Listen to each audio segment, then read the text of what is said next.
بسم اللہ الرحمن الرحیم۔ روزوں سے متعلق ہمارے سوالات کا جو سلسلہ جاری ہے، اس میں ایک سوال ہمارے سامنے یہ آتا ہے کہ روزوں سے متعلق جو آیت سورہ بقرہ میں بیان کی گئی ہے، اس میں یہ فرمایا گیا ہے کہ شہر رمضان الذی انزل فیہ القرآن، کہ رمضان کا مہینہ جس میں قرآن نازل کیا گیا۔ اور ایک دوسری سورہ قدر جو ہے جسے ہم کہتے ہیں، اس میں یہ الفاظ آتے ہیں انا انزلناہ فی لیلۃ القدر، قرآن کے بارے میں یہ الفاظ ہیں کہ ہم نے اس کو لیلۃ القدر میں نازل کیا۔ تو بظاہر یہ دو الفاظ قرآن مجید کے بارے میں مختلف الفاظ ہیں۔ ایک میں کہا گیا کہ قرآن مجید رمضان کے مہینے میں نازل کیا گیا، اور دوسرے میں کہا گیا ہے کہ لیلۃ القدر میں نازل کیا گیا، یعنی قرآن مجید کو ہم نے قدر کی رات میں نازل کیا گیا۔ تو یہ کیا تضاد ہے، یا اس میں کوئی دونوں کی جمع ہونے کی کوئی صورت ہے؟ تو اس حوالے سے یہ گزارش ہے کہ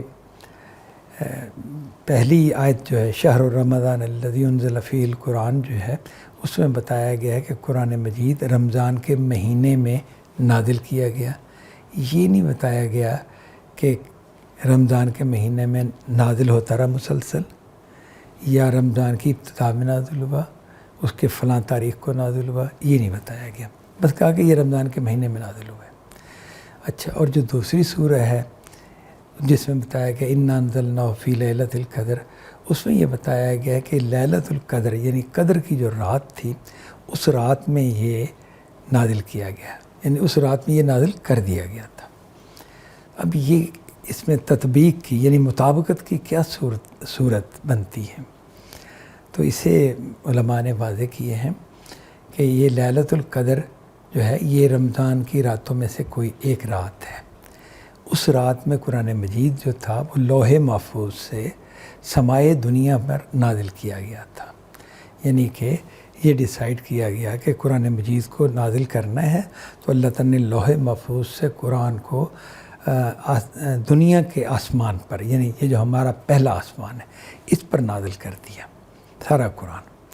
پھر یہ قرآن جو ہے زمین پر جبرائیل لے کے آتے رہے، تو وہ جبرائیل علیہ السلام جو زمین پر لاتے رہے وہ 23 سالوں میں ہوا۔ وہ تاریخی طور پر ہم جانتے ہیں کہ قرآن ایک دم سے نازل نہیں ہوا، نہ کسی ایک رات میں نبی صلی پر نازل ہوا ہے، نہ یہ رمضان کے مہینے کے اندر پورا نازل ہو گیا ہے۔ ان دونوں میں سے کوئی بات نہیں ہوئی، بلکہ ہوا یوں ہے کہ 23 سال پہلی وحی سے لے کے آخری وحی تک اگر دیکھا جائے تو نبی صلی اللہ علیہ وسلم کی زندگی کے 23 سال ہیں، 23 قمری سال ہم کہیں گے ان کو۔ تو ان میں یہ قرآن مجید جو ہے یہ نازل ہوتا رہا ہے، اور ٹکڑے ٹکڑوں کی صورت میں جیسے ضرورت تھی وہاں پہ خدا کی یہ رہنمائی تھی، اسی کی روشنی میں نبی صلی اللہ علیہ وسلم دعوت اور انذار کا کام کر رہے تھے، تو یہ 23 سالوں میں نازل ہوا۔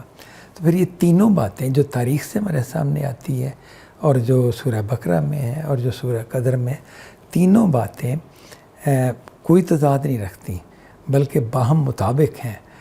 اگر یہ دیکھا جائے کہ قرآن کب نازل ہوا، کس وقت نازل ہوا، تو کہا جائے گا کہ لیلۃ القدر میں نازل ہوا۔ تو نازل ہونے سے کیا مراد ہے؟ یعنی کہ لوح محفوظ سے سمائے دنیا پر نازل ہو گیا۔ اور یہ جو لوح محفوظ سے سمائے دنیا پر نازل ہوا لیلۃ القدر میں، یہ لیلۃ القدر کس مہینے میں ہے؟ تو اس کا جواب یہ کہ یہ رمضان کے مہینے کی ایک رات ہے۔ اچھا، اور یہ جو قرآن رمضان کے مہینے کی کسی رات میں سمائے دنیا پہ نازل ہوا تھا، یہ دنیا میں کب پہنچا، دنیا میں کب اسے انسانوں کو پیش کیا گیا؟ تو وہ تاریخی طور پر جو ہماری معلومات ہیں اور مستند معلومات ہیں کہ یہ 23 سالوں میں نجمن یعنی ٹکڑے ٹکڑے کی شکل میں یہ 23 سالوں میں نازل ہوا۔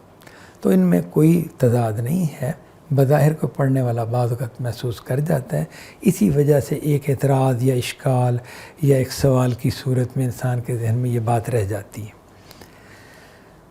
وآخر دعوانا ان الحمد للہ رب العالمین۔